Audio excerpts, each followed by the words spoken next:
రెండవ సంవత్సరంలో మీరు కేవలం ఒక ఫసల్ మాత్రమే ఇచ్చిండ్రు, అంటే 7,500 ఇచ్చిండ్రు, 7,500 ఎగ్గొట్టిండ్రు. ఇంకా ఈ ఫసల్లో బిచ్చగాళ్ళకి వేసినట్టు ఎకరానికి ఒకసారి ఇస్తాము, ఇంకో ఎకరానికి ఇంకోసారి ఇస్తాము అని మొత్తానికి ఎకరం ఉన్నోళ్లకు 2 ఎకరాలు ఉన్నోళ్లకు ఇప్పుడు రైతు బంధు చేసిండ్రు, మిగతా వాళ్ళకు జాడ లేదు.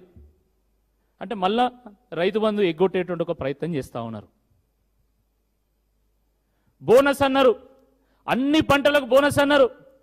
ఇదే వరంగల్ డిక్లరేషన్లో భాగంగా నిర్వహించినటువంటి సభలో రేవంత్ రెడ్డి గారు మక్కలకు, జొన్నలకు, కందులకు, పెసర్లకు, మినువులకు, పల్లీలకు, వడ్లకు, ప్రతి పంటకు 500 రూపాయల బోనస్ ఇస్తామన్నారు. వాస్తవం కాదా ఇది? మీడియా వాళ్ళ దగ్గర క్లిప్పింగ్స్ లేవా? ఫుటేజ్ లేదా? ఏం చేస్తున్నారు మీరు?